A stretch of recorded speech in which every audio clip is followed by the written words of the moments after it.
Y'all, this clip is hilarious right now. This is funny. They come and say, "Oh, them take them pills. You gotta take the ones at the gas station." Oh no. And I'm the Do not take the ones at the gas station, y'all. No. gas station. I don't even want to eat from the gas station. Why some pills from the gas? So they tell me get the pills from the gas station. And these pills, they named after animals, rhino and donkey. Do not take a pill called Rhino, y'all. Please don't do that. Don't do that. It's just not worth it. Just no. It did. Gorilla Man. I mean, just all this. Listen. And so I'm trying to take this here. These, I don't even know if this stuff is SDA approved. It's FDA approved, sir. Oh, Lord. Oh.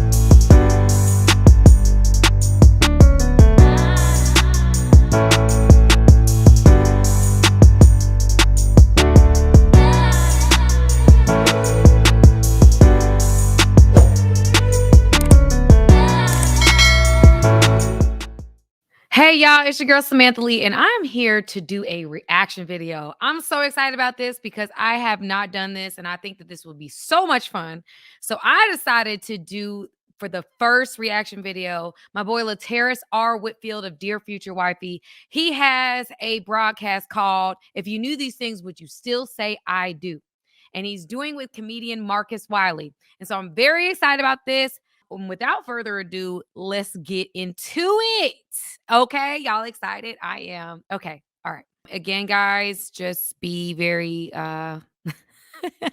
be patient with your girl. Okay, here we go. About the things that you wish you would have known before you got married. I wish I would have known that whatever you liked or didn't like, let me start there. Whatever you didn't like before y'all got married, it's still gonna be there when you get married. There it is. Yeah.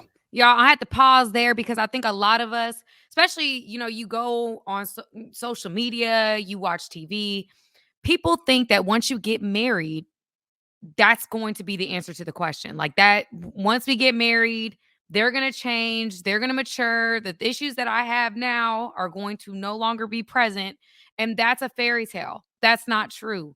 Who you are marrying is that's who they are. They're not going to change because you said I do. They're still who they are. And so you have to say to yourself, when you're in the dating process and you're doing this with intention, pay attention, ask questions. Do not create the idealistic version of who this person is. Really take into account who they are for real. Okay? Don't create this image of a man or a woman that literally does not exist. It happens a lot. And so I can't agree more with what he's saying. All right, let's get into it. Sorry. Because a lot of times people think marriage, we're going to get married. Now everything's going to be all right. Yeah. Things are going to change. No, things are actually going to amplify. 100%. Amplify. It's going to be a whole different type of thing. So amplify. Amplify. Let's keep going. I had to learn, to accept, oh, this is just her. And vice versa. She had to learn, this is just him. Yeah. Yeah. I ain't changing. That was interesting that you brought up that, because that's the reason why I ended up getting a divorce 7 years ago. Yeah. And she said to me, I believe that I was able to accept the things about you that didn't change, but you just never accepted from me what wouldn't change. Wow. Wow. She said to him, I feel that I accepted the things that you wouldn't change, but I don't feel that you accepted the things that I wasn't going to change. That's deep, y'all. That's deep. And I was like, wow, you caught me. When what happened was I was a part of this men's ministry at my church called the 1,000 Men of Prayer. Okay. And so once a week we would fast for 24 hours a day. The first year I fasted saying, God, I wanted my wife to change these certain things that I felt like were very difficult for me to deal with. And then that didn't happen. And so the second year I fasted for me to be able to accept those things if they don't change. And that didn't happen. I'm about to say, did that work? Did that work? And here's the thing, y'all. I do think that prayer and fasting absolutely does work. I think that God can do anything. I am sure of that. But sometimes that's why it's so important for us to take into account who this person is when you are dating them and not creating, if they decide, like, for example, if in the dating process they don't want children, right? Or in the dating process they don't want marriage. Are you okay with that? If that never changes, if they don't want children in the dating process and that never changes, will you be okay with that? We go into dating and again, we can create, and I'm not saying this in Lateris's case, but I'm saying in general, we can think that over time this will change or that'll change. You can't bet on that. You can't bet on that. And so then I just said, you know what? Some of these things are some non-negotiables that it's time for me to just walk away from this marriage. Gotcha. Hardest decision I ever made as a Christian man. Yeah. But she and I are still cool friends this very day. But it was me just owning up to what I felt like I needed for the rest of my life. And so when I hear people like you speak like you speak about that, then I go, wow, did I choose the easy way? No, what he just said, I'm sorry, I have to speak on it. He said owning up to what I needed, essentially. Owning up to what I needed that this person could not provide. Owning up to it. And I think that that's so deep because a lot of times in relationships, we're not being honest with ourselves. We're not being honest with ourselves about what we can deal with and what we can't. Instead, we stay in relationships, right? And we're hoping and praying that things will get better. And we're putting aside the parts of us that have an issue with what's going on. And we get resentful and we get bitter and we get so disconnected from our partner because we're not owning up to what we actually need. Way out, because marriage is for better, for worse, and for richer and for poor, and for sickness and through sickness and health. All these beautiful contradictory statements. You know what I'm saying? It'd be like this extreme or this extreme. You know what I'm saying? Right. And it's like, and so a couple of seasons ago, we unpacked those marriage vows. When you look at those things where you said that the things that I didn't like before I got married, and you stayed and she accepted you and you accepted her, and y'all still may see those same things rear its ugly head up in y'all's marriage. How do you deal with it differently? Okay, let me say this first. One, that's why I don't fast. I'm playing. Continue to fast. That was just a joke. Don't listen to this man. So when I look at it like this here, let's use those vows. Yeah. So they typically say for better, for worse. Yeah. And which is an indication that worse is coming. Yes. Like, I don't know who wrote the vows. I don't know if it's in the Bible, but whoever wrote them, they was like genius. Yeah. Because worse is coming. Yeah. And so if you around here, kicking it, thinking it's always better. Because this is a very important nugget. He's making he's joking, but this is so serious. When you get married, y'all, and I've been married, right? People know that I've been married. Worse is coming. Worse is coming. And I think a lot of people marry somebody at their highest point, not necessarily prepared for when worse is coming. Can you be there at their lowest? And that's part of the issue of getting into relationships because of some superficial stuff. Because if that person loses everything, will you still be there? If that person doesn't look the way that they look, will you still be there? And do you as a person have more to offer besides those things?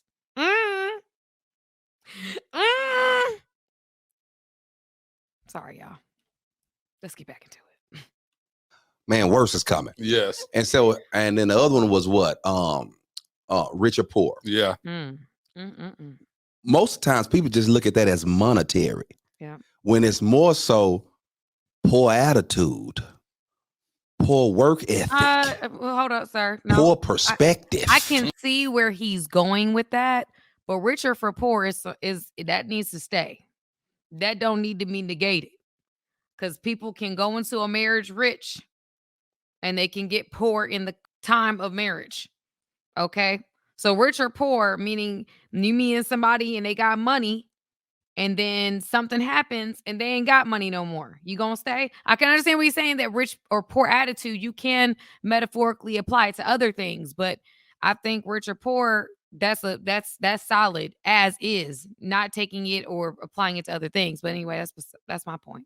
You know what I'm saying? And I think over the years, my wife and myself, we've both grown to richer attitude, richer perspective, richer work. You see what I'm saying? Yeah. It wasn't overnight. There it is. It got better. And then the other one, sickness and in health. And a lot of times we just think of physical health. I mean, because it's some sicknesses we accept.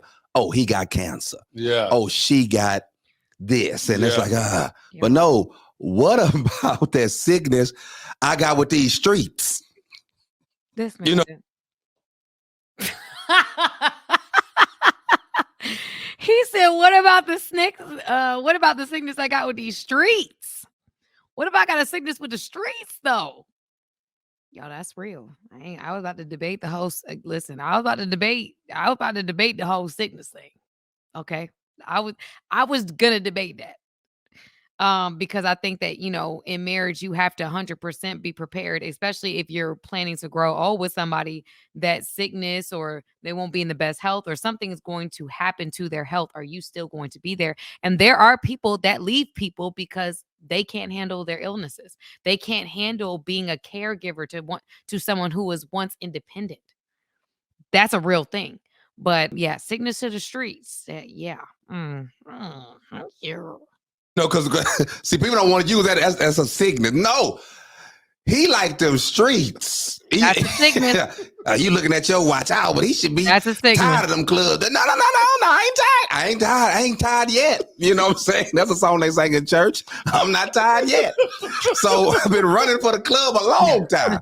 And so, people have sicknesses with those type of things, whether it's pornography or, a lot of things. Yeah. And so, that's true. When you say this in front of the church and y'all, we also don't talk enough about mental health issues. That is a new thing. So he's talking about, pornography addiction and things like that. Talking about, sickness with the streets, which is funny, and all that other stuff. There's a lot that comes with it, but mental health issues that can come up, when we talk about, people going through different losses, grief, things that just happen with life. There's a lot of sickness. There's all these kind of things with sickness that I can see where you're mentally not the same, where you're mentally not in the same place. We have to think about that because, listen, anything can happen. Family and everybody, God. Mm-hmm. Hey, you were so happy that day. Oh, I do. Yeah. Well, this is what comes with I do. There it is. So fortunately, we've been able to, hang on. But I want to ask you this. So when you decided after your fast failed, when you decided and y'all was going to go away, did y'all separate? No, we never did separate. Okay. We never separated. We stayed in the house. I always said y'all, let me tell you something. I don't think that that's wise. I don't think that that's wisdom.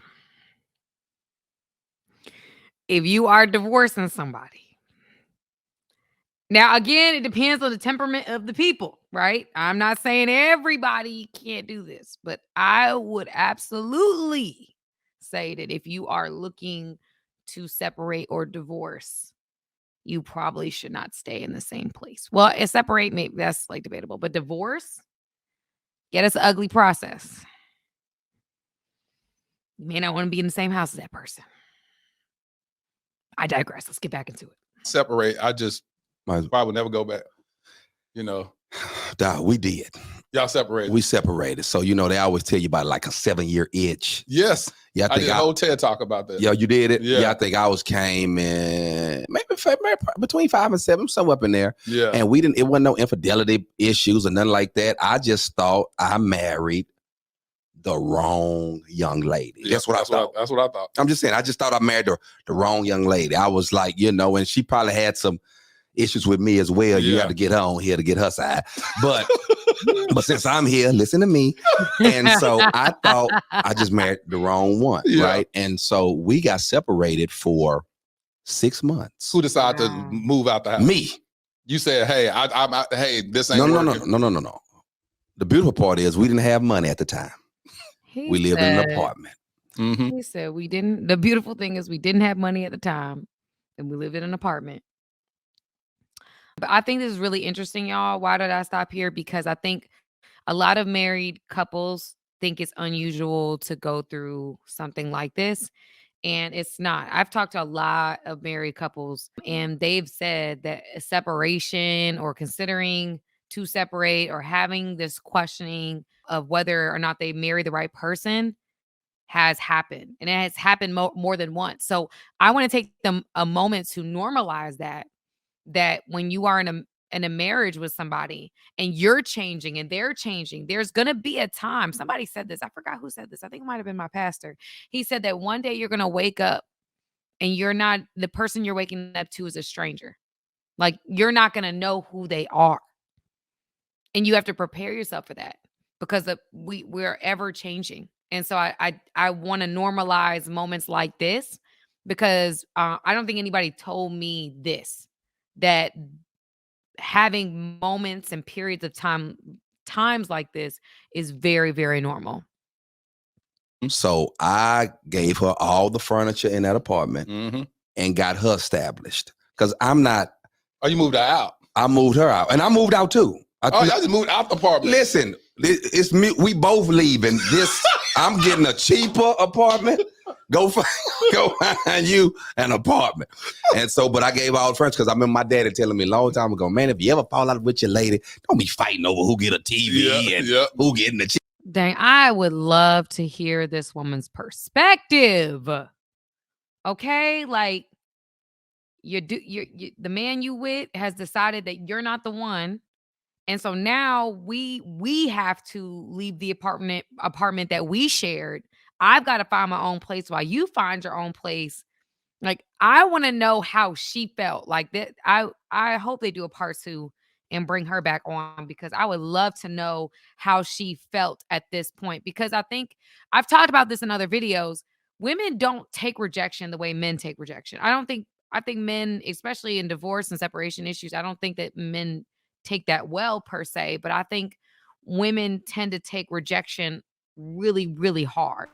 And so I wonder what that felt like, if she even felt rejected. Yeah, man, just you start all over. That's what I man. did. That's what I did. That's what he told me. So Yeah. gave her everything, make sure she was straight. Cause I don't have no malice Yeah. towards her. Yeah. We just not working. I'm thinking, this ain't the right one for me. Right. So man, 6 months, cause I'm in the process though. We getting divorced though. Yeah. Yeah. Yeah. And man, I ain't gonna lie, it's crazy. My comedy had took off during this separation. I had started doing comedy, but I wasn't Popping right popping. Then I got on TV and they put my website on TV, and it was on BET. And so they run your stuff over and over. So churches just start calling me, right? And I'm in Miami when I did the show. And I'm in Miami and we do the show. Latier, some girls coming, they half naked. You want the coconut, Poppy? You were so funny tonight, Poppy. Oh Lord, see, it's crazy how during this time his stuff pops off, and now he's in Miami. He goes to a club. It's half naked women that see him now successful and is being flirtatious with him. And he said another thing that I wish I was there to ask this question, but it's like, okay, were you at this point, had you filed divorce paperwork, or y'all were just separated with the understanding that this is going to divorce? Like, I wonder what that was. And I couldn't even enjoy these coconuts. You better not enjoy them Because daggone coconut. See that you better not enjoy them coconuts. Them coconuts is bad for you, sir. Be very clear. Anyway, let's go. My whole mindset, because the only girl who knew the magnitude of this moment God, dog. Because we've been pillow talking. Oh, you don't went there. I'm just saying, we've been pillow talking, Yes. babe.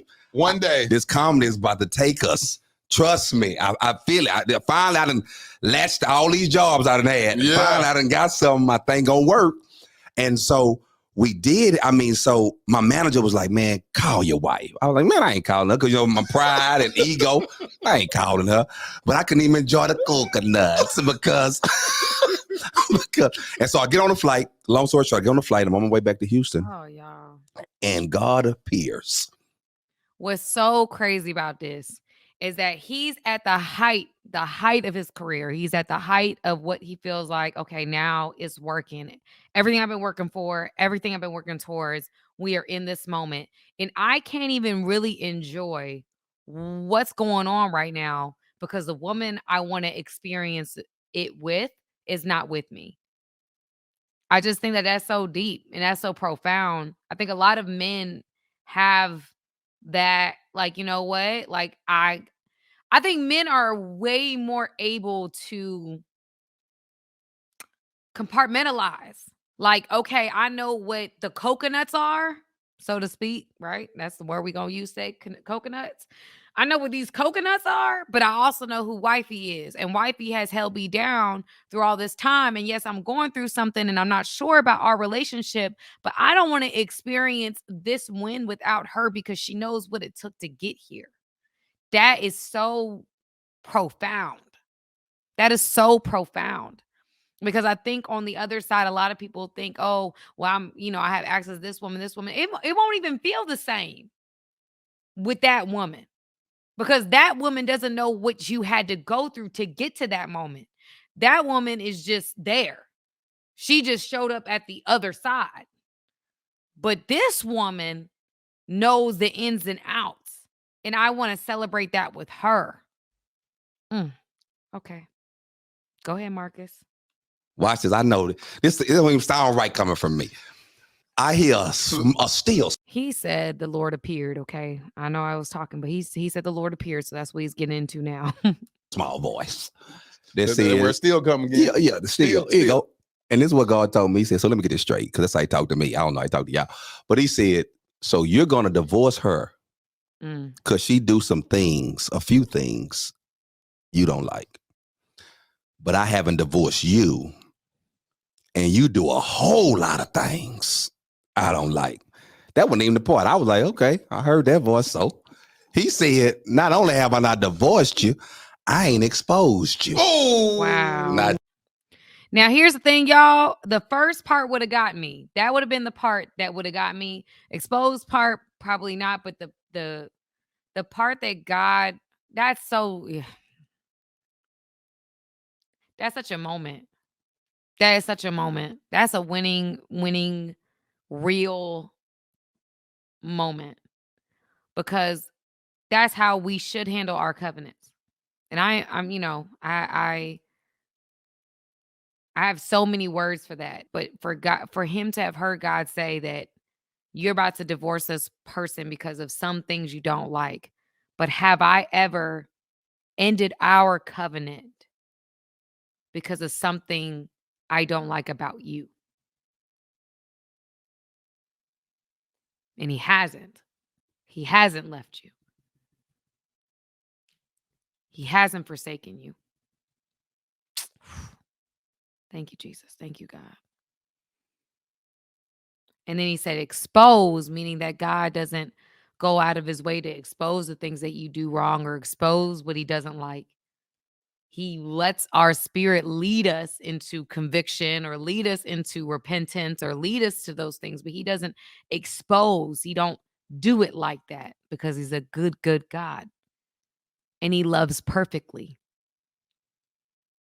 And our challenge is to love others the way that Jesus loved us.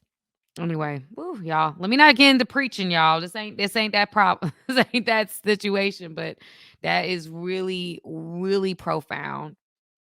Probably like the star moment so far for me. This is so profound. That's what hurt. I was like, that ain't what you're doing. So, man, that plane landed. Oh, God. I went over there, knocked on her door. She was like, "What's up?" I was like, "We got to get back to." Where is this man from? I need to know. I need to know where this man is from because his accent is everything. It makes the jokes even funnier to me. But okay. Together. And she knows, because she was like, "Hey, I'm single." She kind of like enjoying herself now. You know what I'm saying? She was like, "Why?" I was like, "Because God has spoken. Let the church say amen." Yeah. God has spoken. So man, we got back together, and But was it easy to work from that place? You showed up. You said, "Hey, this." Then, like, was it immediately that y'all wait to finish out y'all leases? That's a great question, first and foremost, because that was my first thing is like, okay, did you just show up? And then she was like, okay, cool, we'll work on our marriage again. Or was she like, I don't know, you just told me that you don't think I'm the one, and now you have this experience with God, and now you think that God is telling you to work it out with me? I don't know. I wonder what energy she gave him with that, or she was just like, okay, it's covenant, let's work on it. Which if she did do that, I have a lot of respect for her. I really do. Because God would have to work on my spirit. Why do I keep doing this, y'all? I'm getting so frustrated. How did y'all transition? Oh yeah, so when her lease was up, so I got a cheaper apartment in that same building we lived in. It was like a little mid-rise. Okay. So now I went down to the lease now and said, "Hey man, we're gonna get back together." That's why it's good to have good relationships with people. And they moved me up, upgraded me to a 2-bedroom. Yeah. And then she came, you know what I'm saying? And then boom. That's how we worked it out. You got Rihanna over the left. That's how we worked it out. And we've been rolling ever since. And watch this, it was absolutely the best decision we made. And let me tell you why. Yes, I was going to ask you. Y'all, this is such a beautiful thing because it's like, okay, they were on the outs. They were ready to end the marriage. And then he has this coming to Jesus moment, literally on a plane 6 months later. And it's like, I'm not going to allow my pride or my ego get in the way of working on the marriage. So he goes to her house, knocks on the door, says, hey, let's work on it. And she's like, okay. And so they get back into it. They start working on a marriage. Them pushing through that moment, he now describes as the best decision he ever made. Great guess, Lateris. This is good. Because I thought I married the wrong one. But she absolutely, positively is the right one because of where we at now. I'm just using me, wouldn't have made it this far without her. Now, I almost messed up. My wife, listen, she run everything. And I don't mean my business. I mean everything. I can't even function. I can get another girl, but I can't get another her. Woo!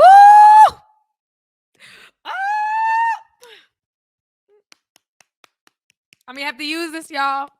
I can't get another her. I could get another woman, but I can't get another her. She really the only chick I've ever loved. Like, I ain't one around, I'm in love. Oh, that's not my type of, I don't do that. I wish I could. But she the only one. Like, man, I need her. If that girl leave, man, I don't even know how to change the thermostat at the house. I don't know. I don't know how to do nothing. Here's another thing about this, his wife, this woman that he's describing. She has made herself an asset. She is an asset to him. She is not a liability. She adds. She does not subtract.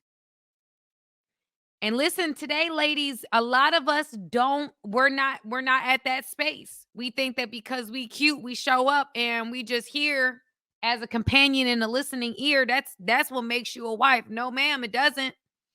Are you an asset or are you a liability? Has my life improved because you are in it? Do you make my life easier or has my life gotten harder? I think that that's part of the issue. I think a lot of women are focused on physical, right? And I don't think physical is wrong. I think that you should feel good about how you look, or more physical, or more focused on their career, right? But she's helping him with his career and everything else, to where he now describes that he don't even see life without her. Y'all, you know what kind of woman that is? A virtuous one, a Proverbs 31 woman. This woman made her an asset to her family, to their children. If they have children, I don't know if they got children. I'm probably speaking out of turn. But the whole point that I'm saying is, ladies, we have to be an asset to the men that we are with. We add, we don't subtract. And if you are a young woman who is watching me, don't follow society trends. Don't do it. Hot girl summer ending, y'all. It's ending. That season is dying. This kind of woman needs to be on a pedestal. Okay? Let's keep going. I think sometimes in a relationship, that's how you need it. Because some people say, well, that's not good. No, that's absolutely That good. is good. That is good, because I need. There it is. Yeah, I need her. That's good. Yeah. Because what happens, we get so independent that it's like, that's why people are able to just up and leave the person, because they be like, I can do bad all by myself. Exactly. Like, why do you say I can do bad all by myself instead of say I can do great? I can do great. I need her. I need her for stuff, and she need me for stuff. That's called interdependence. That, yes, we came together, but we have now created a system within our coupledom. So interdependence, I believe, is the goal for our relationships. So interdependence. And even though sometimes it may cause a disagreement or an argument, still, we argue. Like, we can hang up in each other's face, right? Which was, hold on, no, let's talk about that. Let's talk about that. The other day I talked to you.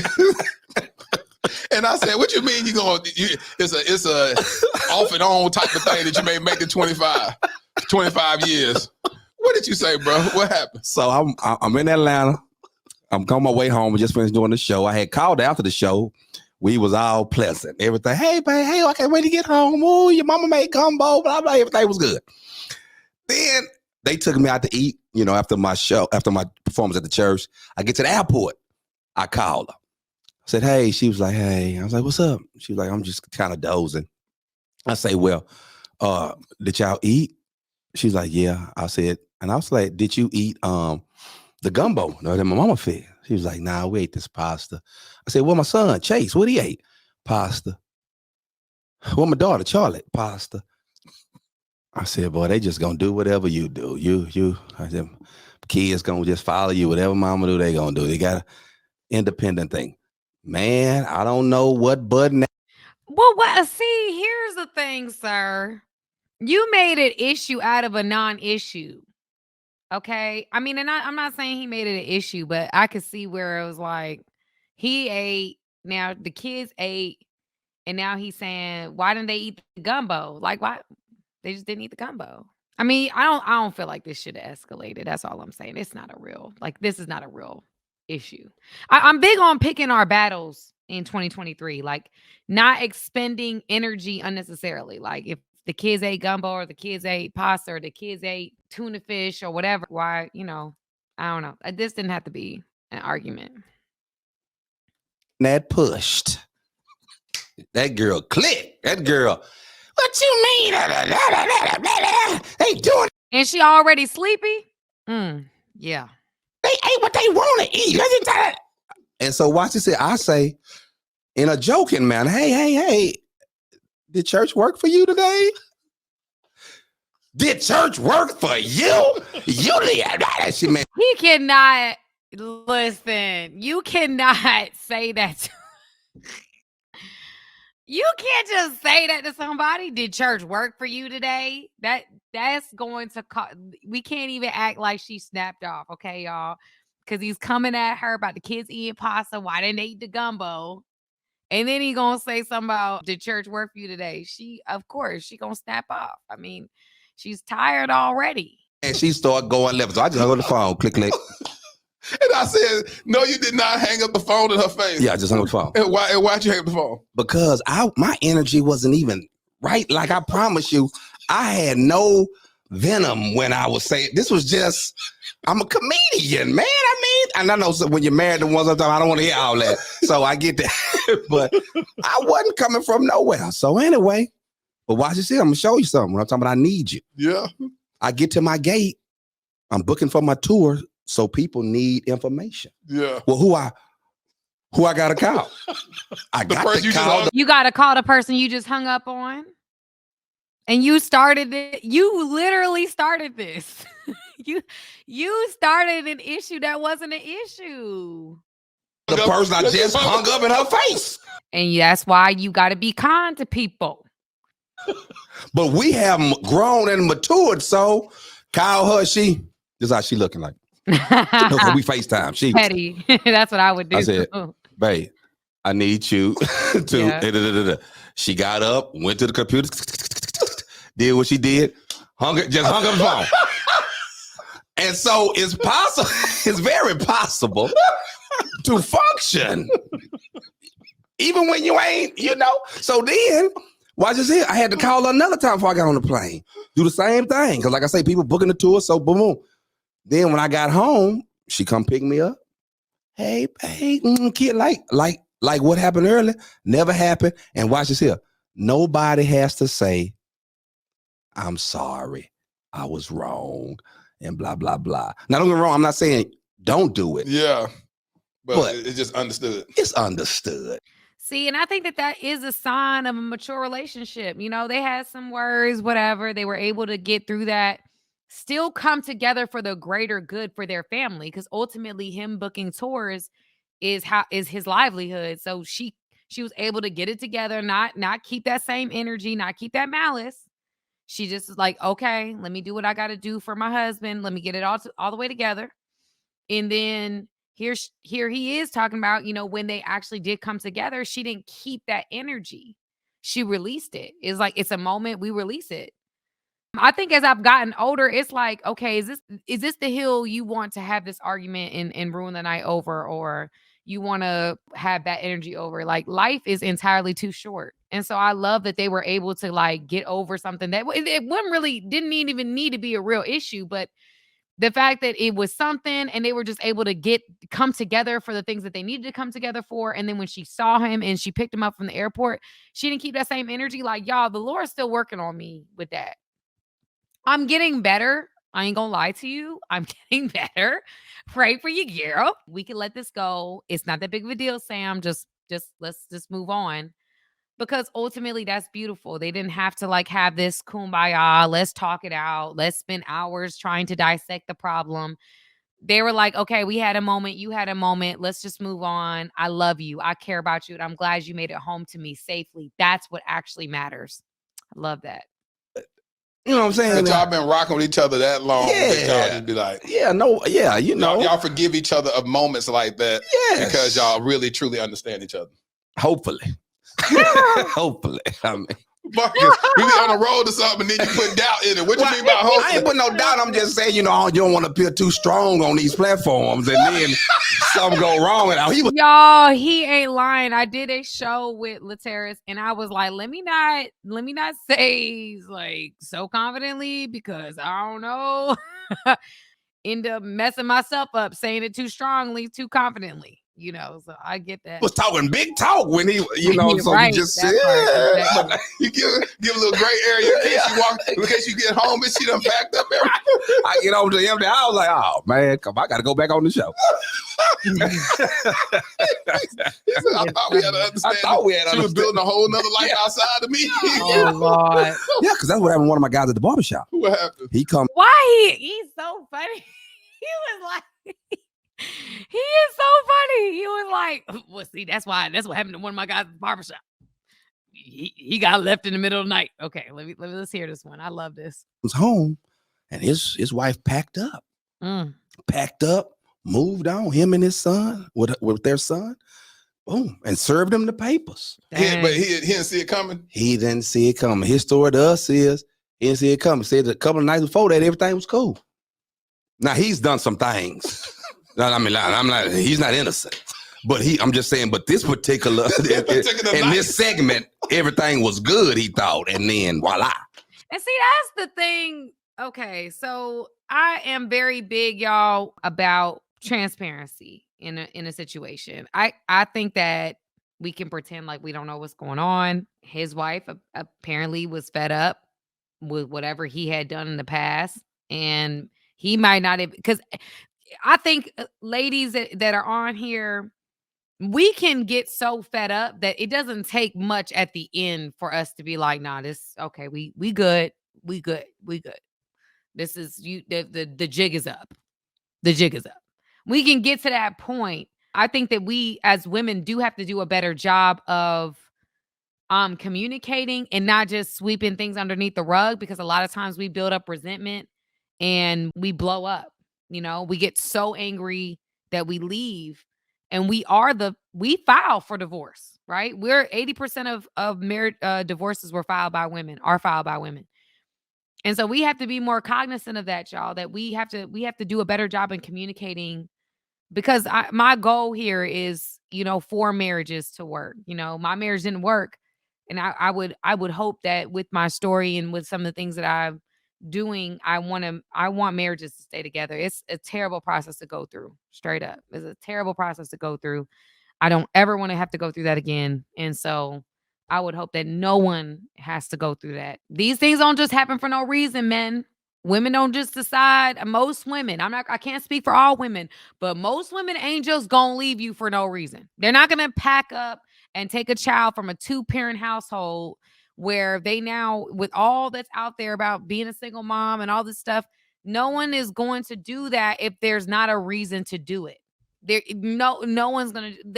Let's stop the rhetoric.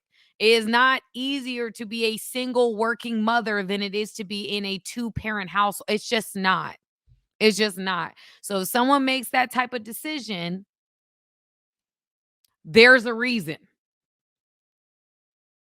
Now, I don't know if the reason is a good one or not. I don't know the young lady, but we can't act like we don't. I don't know. Okay. All right. Well. Yeah. I hear about that a lot with women. That over 80% of marriages or divorces are filed by women. See, I told y'all, look. Oh. Yeah. Yeah. It's women that will literally just pack up and be gone. Wow. You know what I'm saying? And and so that old school staying power that we saw grandma and great grandma have, that grandpa or great grandpa could have kids all down the street. And, and whole nother family. Whole nother family. Yeah. She like, hey, well, bring them on over here. I'm gonna feed them. Yeah. You know what I'm saying? like it's a different level. These women right now, you get the lights cut off, they gone. You know what I'm saying? Okay, so I don't necessarily look at it the same way. Respectfully, do I think women today need to do a better job in relationships, period, end of story? Absolutely. I definitely do, right? But I don't necessarily think that we need to be staying in unhealthy relationships or marriages that A, could be abusive, B, it could be a man that's constantly cheating on the woman, having multiple children on her. Like I don't think that that's the goal either, right? That's not my goal. I don't think that's a lot of women's goal, is to be in a relationship where somebody is, these are extremes, right? This is not the norm, but extremes in unhealthy treatment. And when I say unhealthy treatment, I mean abusive treatment, mental, emotional, psychological, physiological. I don't think that that's healthy. Financial abuse, I don't think that's healthy. But then I also don't think that women should stay in relationships where men are just having children left and right. Not like, that's not staying. I don't know if I would call that staying power. I do think that it does take a certain woman to be able to stay through those things. I have a whole bunch of respect for women that are able to stay through those things and work through those things. But that isn't my goal. My goal is to be in something healthy with someone healthy and us have a healthy dynamic together, right? That's my goal. So I think that today women just we do have more We have a different idea of what relationships should be like, and I think that that's what's hurting us the most. We have idealized we got to be happy all the time. It's got to be perfect all the time. We got to be lovey dovey all the time, and that's not real. That's not real. But I also don't think that anybody, whether it's a man or a woman, because men and women are cheating just as much as men. I would say very close to it, if not just as much. I don't think a man or a woman should be dealing with that, and I don't think a man or a woman should be in an abusive relationship. Neither party. To deal with that. What do you think? Why do you think that shift has happened? Yeah, I think you may have mentioned it earlier, because the ladies today are so independent. Yeah. To where they don't need, I don't need you. Yeah. And watch this, not only do they not need you, they let you know that they don't need you. And so, I think that's a lonely place for a husband to, be not needed. Yeah. He know that he's. That's a really good point. I think the healthy place for us to be, yes, we should be able to care for ourselves as women, but also understand the value of a man. I think that we liken, we're able to care for ourselves in the sense that financially we could provide for ourselves, right? I think that it's also healthy to acknowledge the need or the desire for a partner that loves and cares about you and you can have like an intimate relationship with. I think most human beings, if not all human beings, need intimacy. They need that connection with somebody. They need that. That's not like, I want that. No, you need connection, healthy, intimate connection with people. And so I don't think it's wrong to need that. And I don't think our communication should be like, we don't need you, man. We don't need you. That shouldn't be the I do not agree with that. Having a partner in life, having a man around, like, listen, y'all, I am not a decision maker. I'm gonna give you an example. I'm not a decision maker. I'm not. I am the most indecisive person that I know. And so I love being with people that are decision makers. And men tend to be decision makers. I like decisive, strong leader men because I need somebody like, okay, we're gonna do this. Be like, okay. I'm not the person that's gonna bite back in that. And I love that. The idea of having a strong male partner that can be strong in areas that I'm not, and I can be strong in areas that he's not. I desire that. And I need that. But I don't think that it should be like, I don't need a man. He's not needed. And I think that's probably tough on a cat, Bishop has this video. Bishop TDJ's got a video going viral that talked about. We going there. All right, we going there. Let's go. Buckle your seatbelts, ladies and gentlemen. We are going there. The masculinity in women nowadays. And he said that shift is just not a good look. Okay. Because a man does want to feel needed. He does want to feel got to. Yeah, because other than that, he's like, well, what is my point? Ladies, I love y'all, but this is where we've got to do the work. Because men desire to be needed. They desire to feel like they're an asset to the women that they're with. They want to feel desired just like we want to feel desired. He's right. When we act like we don't need them and, you could go off and do your own thing. I don't need you. Like, that's not appealing. What is my purpose in your life? If you can do all this without me, you can have a kid without me. You can build a house, buy a house. You can have everything that you could typically men will find as a value system. And it's hard to say, I want to provide this for her. Yeah. That women be like, I can do it on my own. I can do it on my own. What I'm saying? And then those big songs. And like I said, I have a daughter, so I taught her to be independent and be able to get it on her own, but not to also to the demise of a man that's in your life to make him feel devalued. Yeah. But that's so good, because I think I actually posted something on my social media recently about a woman who talks about how men raise their daughters up to be like strong, and advocate for themselves and be more independent, more, able to have a stronger perspective and feel free to share it. But then they desire women that are more submissive and demure and not that. And so I think that Laterish, you're bringing up a great point, because I think that it's a balance between being a strong, a woman that is strong and can have your back and is an asset and can, take care of the home, take care of the kids, a woman that you want your children to emulate and want to raise them up to become the young men and young women that we'll see in the future, the next generation. But there's also a balance of not diminishing the man that you are with, not diminishing him in the process of being all these things as a woman. We don't have to tear the man down to be lifted up. These songs that were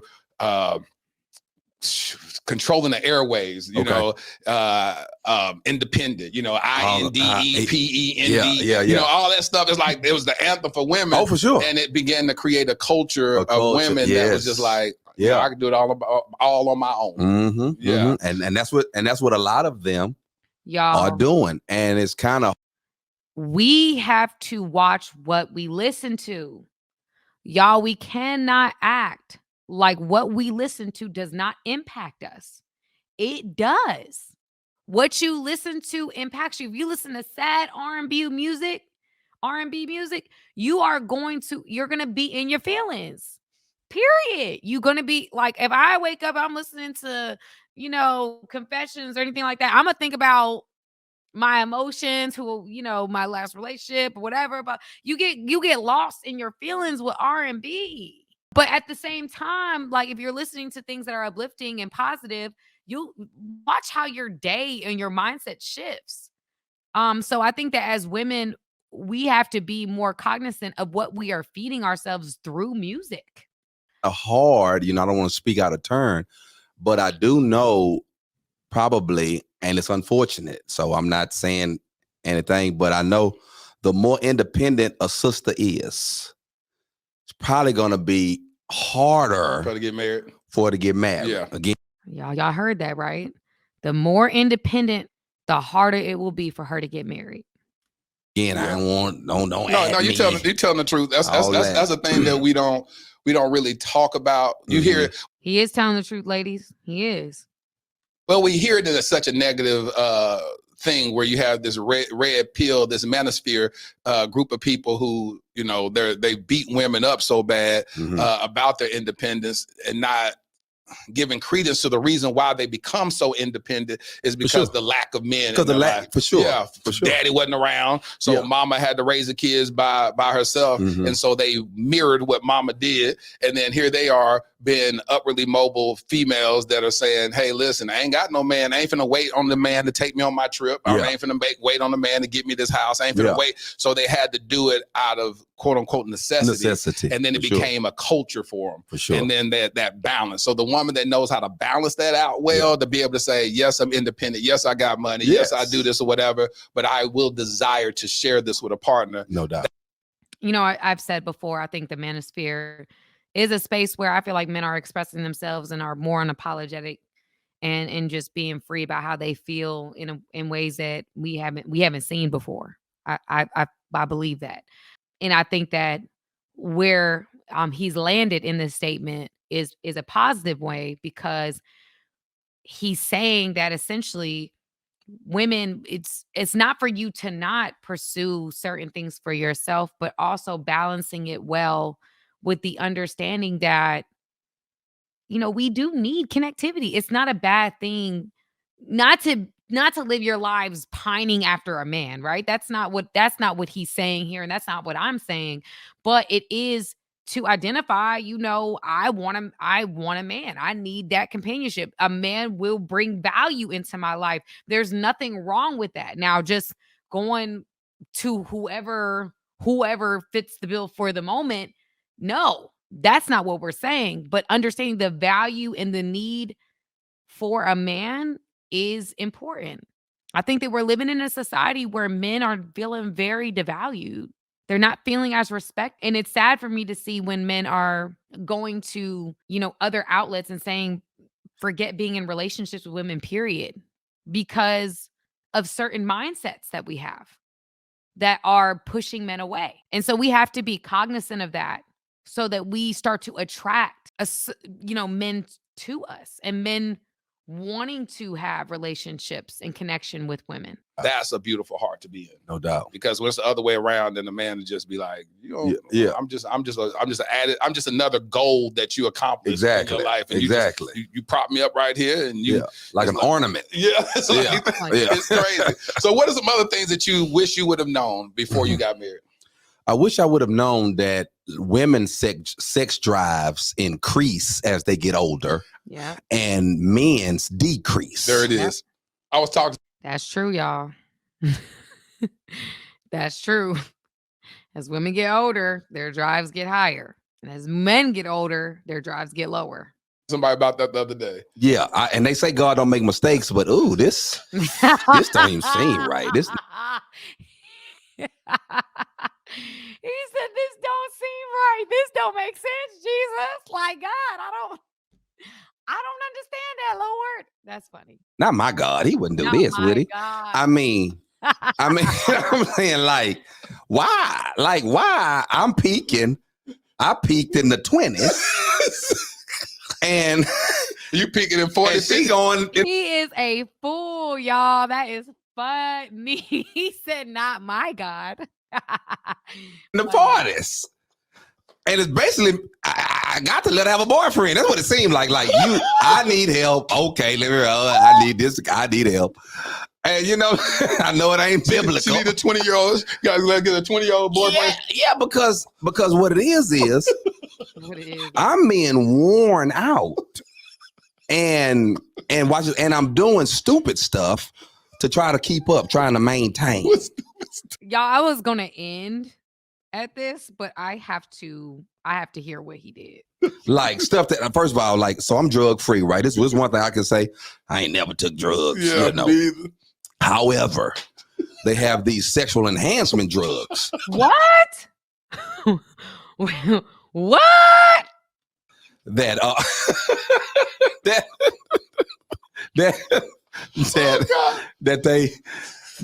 that you need to take in order to keep up. To keep up with your wife. Now, I ain't talking about in the streets. I'm talking about with your wife. Yeah, it'd be different if I'm in these streets. Oh yeah, I'm trying to do. No, this with her. When did you get like this? And so, I would like to know if it worked. Does it actually work? Does it actually help you? I wonder if it actually does help. Taking the Viagra and the Cialis and the Levitra. He is not. And then the guys at my barbershop, because my barbershop, that's my second church. Yeah. And so his barbershop is his second church. Y'all, this clip is hilarious right now. This is funny. They come and say, oh, them take them pills. You got to take the ones at the gas station. Oh, no. And I'm the Do not take the ones at the gas station, y'all. No. Gas station? I don't even want to eat from the gas station. Why some pills from the gas? So they tell me get the pills from the gas station. And these pills, they named after animals, rhino and donkey. Do not take a pill called rhino, y'all. Please don't do that. Don't do that. It's just not worth it. Just no. It did. Gorilla Man. I mean, just all this. Listen. And so I'm trying to take this here. These, I don't even know if this stuff SDA approved. It's FDA approved, sir. Oh Lord. He said SDA. I'm taking this stuff, trying to keep up. Watch this now. Let's test with my wife. She coming in there. I done took this pill and drunk the required glasses of water. And I got a migraine headache, a stuffy nose. I can't feel the left side of my body. Oh my goodness, y'all. That's why, look, do not. She in there talking about, you ready? I'm like, man, you better call the ambulance. I'm sick. I'm about to die. Trying to keep up with you. You said can't feel the left side of your body. Man, listen. Left side numb. I'm numb. Man, so I didn't know that. I promise you, like, I didn't know that. Okay. I didn't know that. I didn't know that they go up and we go down. And so now I understand why when I see older men take an aspirin before he go to bed at night or have a little glass of brown brown looking. You don't judge him. He trying to stay in the game. Okay. Yeah, he trying to stay in the game. Oh God. I get it now. Marcus, thank you for shedding light Well, I'm just on saying. the epidemic that's out here. Y'all, that is so funny. Absolutely, y'all. If you don't know, now you know. Women, as they get older, their drives go higher. We peak later, which is I think it is very interesting biology, right? You would think that we would peak at the same time, but men peak earlier, women peak later. I don't know why that is. Anyway, y'all, I know that was the actual entire thing is about an hour and 17 minutes long. I'm not going to keep you guys on here because your girl has a lot of opinions. I have a lot of opinions and I could keep you on here forever, but I'm not going to do that. Okay. So anyway, y'all, let me know what y'all think in the comments. Let me know if there's other episodes you want me to look into and do my own little, Sam stuff with it and give you guys my reactions. But I just want to know how you feel. So go ahead, comment below. And again, subscribe. I'm putting out content daily, y'all. Game Changer Nation knows I am putting out content daily. I am doing everything I possibly can do. Okay, so go ahead, hit the subscribe button, support your girl. And again, I will see you in the next video. Love y'all. Have a great morning, evening, afternoon. I don't know when you're watching this. Love you guys. Bye. Hey guys, thank you for watching this video. I appreciate you guys. Go ahead, hit the subscribe button, y'all. Let's not just be every once in a while. Let's become family, okay? Friends that are family. Okay, join my family today.